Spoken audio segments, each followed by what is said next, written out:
Good morning, it's your girl.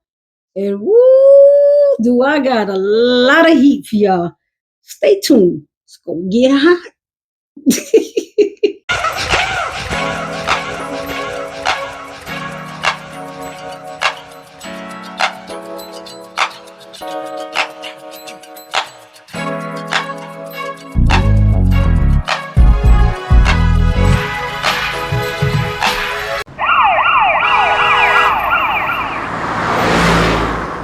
The streets is talking. Oh goodness, are they talking? So look, first and foremost, let's say this. Trump did not win the Nobel Peace Prize. I told you he wasn't going to win. That jackass, the mere fact that he was campaigning for it, like what have you done besides destroy, kill, and steal? Is what I'm saying. So if you get a prize for that, man, it's a whole lot of prisons that got a lot of people like that in there. And our government, that too. But yeah, he didn't get it. But the lady whose name I'm trying not to remember, but I do remember that her middle name was Karina with a C. Anywho, she was kind of thanking him for, he's doing a great job. He should have won this, that, and the other. Then I seen that she was from Venezuela. Didn't he just kick out some of her family members from that building in Chicago? The only reason she is saying that, she can't stand him. Nobody can. She can't stand him. She's saying that to make him be light on her people. That's it.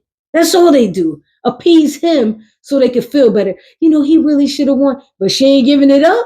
He even said it. Oh yeah, she said this, but she didn't give it to me. Yeah, and she ain't. Anywho, there's always a story behind the story, you guys. Take for instance why Trump is even going for Chicago. A lot of people think it's because, he has beef with President Obama. But you got to remember, President Obama is not from Chicago. He's not.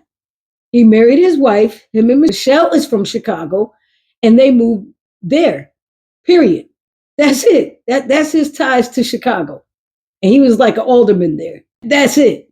That's the ties. No, he's there to humiliate and bully the governor, Pritzker. Yeah, Pritzker. So let me tell you the back end. So back in the 70s, Jay Pritzker, who is the governor's father, and Trump used to own the Grand Hyatt Hotel, like I said, in the 70s in New York City. And so they were 50-50 partners. And then in the 90s, things started to get hectic because new hotels coming around. So now they had to, be in competition with other hotels. So the Pritzker family was like, look, told Trump, hey, we need to renovate, to keep up with the competition.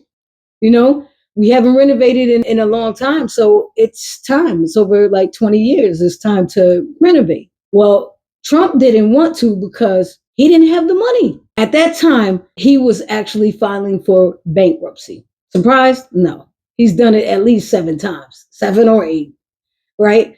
So at that time, they wanted to spend like $35 million, which is probably equivalent to maybe $250 million now. And so he was just like, no, we don't need it, this, that, and the other. So they went to court arguing back and forth arbitration like twice. And then after they felt like he was just trying to hold them back, you know what I mean? It's like, wait a minute, you just wanted, he wanted the company to just die, like the hotel to die. And so the Pritzkers was like, wait a minute, we put too much time and effort into this place. We're not just going to let it die. So eventually they just bought him out. They gave him $140 million to go on his way. Boom. Now that same guy, son, who was the governor, actually is worth $3.9 billion. And they own the Hyatt Hotel. Yeah, all the Hyatt hotels, they own them. They also own a portion of TransUnion, Royal Caribbean, Ticketmaster. So they, they're owners. They're not the sole owners of the other ones, just the sole owners of the Hyatt.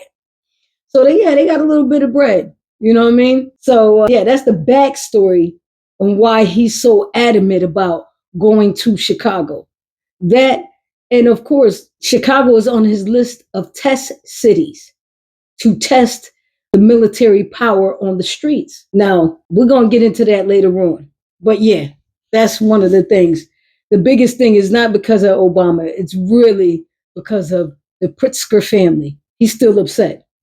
That was in the 1990s, y'all. He's still mad. Trumpy dumpy. Now, another thing is Trump got involved in the war, okay, with Putin and Ukraine. So he wants to call Putin and tell him, hey, just knock it off. Just cease fire, stop. Or if you don't, I'm going to give Ukraine Tomahawk missiles. Say what? Make it make sense. Why are we even involved? Imagine this man supposedly calling a ceasefire for you when he's actually throwing gasoline to the fire. You can't make this up. Also, listen, Putin is not a man to fool with, is what I'm saying. You see, he already pushed Trump to the side, like, go ahead, you piece of nobody. You know what I mean? And now you want to get involved in his thing? Please don't start nothing.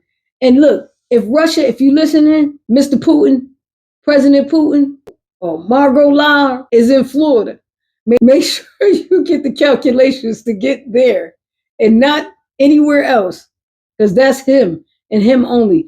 Do not put the American people in that. I understand we got to roll with whoever's president, but we ain't rolling with him like that.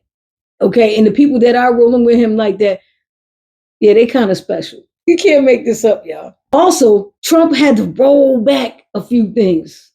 He had to roll back a few of his firings. He had to call some of the people from the CDC back in there because he realized, oh my goodness, what the heck did I do? Yeah, what did you do? Ain't nobody really protecting us now, right? So he had to roll back those firings or terminations and actually hire a lot of them back. Not all, but most. Okay? So he had to hire them back. And thank goodness, because really it's not about him, y'all. It's about us. They do protect us. I know lately under his rule has been not good. And maybe a little bit before that wasn't good either. But I'm saying, for the most part, they have kept us pretty safe, is what I'm saying. It is what it is, and it ain't what it ain't. Now, the last thing on the agenda is him being involved in another war. But this one is for profit totally. He don't give a damn about either side. It's strictly for profit. And this is the war between Israel and the Palestinians for Gaza. Both claim that they own the land, and they've been fighting since 2007. Okay? And it died down a little bit, and then it picked up in 2013. I don't know what picked it up, but it picked up in 2013, and they're going hard in the paint right now. But Trump says the war is over. He's actually on a flight as we speak to Israel because he's got to figure out where he's going to put his golf courses. Now, ain't that silly? But yeah, that's what the streets is talking. Say it with my chest. Say it with my chest. I'm so exhausted with our government testing and testing on Black American communities. Why? Because you can. And right now, putting military in the predominantly Black areas is wrong. You figuring that's where all the crime is. No, that's only where the crime gets punished. We see all the school shooters. We see all the significant domestic terrorism that has happened. And none of them come from the Black community. None. Timothy McVeigh, Dylan Ruth, just to name a few, right? The Unabomber, it's a few. Jim Jones, not the rapper. So they're in Memphis right now. And what's so sad is that Memphis has been like over-policed in some areas and under-policed in others. So they just let people kill themselves because Black on Black crime is a thing that they made up. It's funny they don't have white on white crime, which is the largest crime in America, probably in the world, to be honest, but definitely in America. And they continue to go to our communities and they're harassing people that work every day. Now I understand they got some young guys out there doing things that are unsavory, okay? I get it. Then why aren't the police doing their job? They're not. So they're allowing the military to come in and just do regular police work, you guys. And the people are so happy because there's no shootings on their street.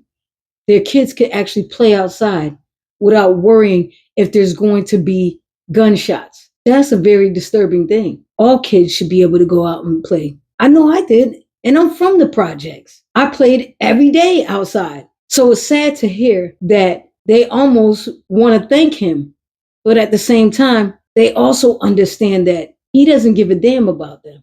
It's not about the people, it's about power and how they can harness it. So all of these going to cities and everything, it's their testing grounds. You heard him, he said it. But Chicago, whoo, Chirac is different. One thing I love about Chicago is this. You might have a break in racial divide, right? Meaning where they live, where they work, those type of things. But in Chicago, they've shown if you come for one, you're coming for all of us. They're all in it together, like, we're not going to have this on our streets. And I love that Governor Pritzker, I know I'd be having a tough time with his name.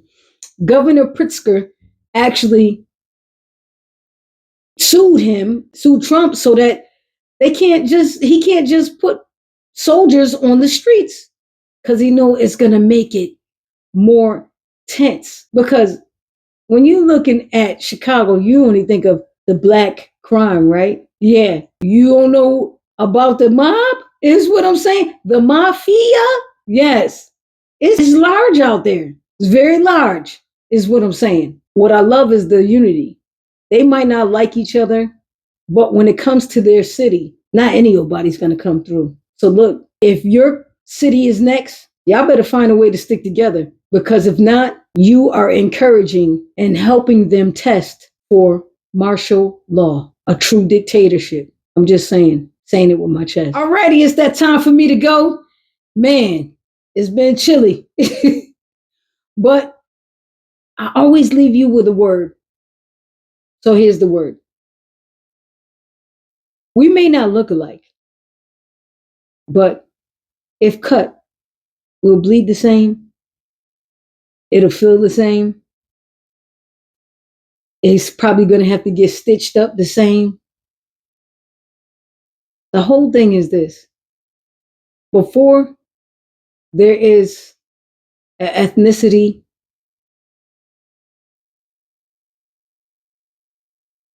we're human. I'm just saying. I still need you to get up. Yeah, you. Get up, get out, and know that we're human.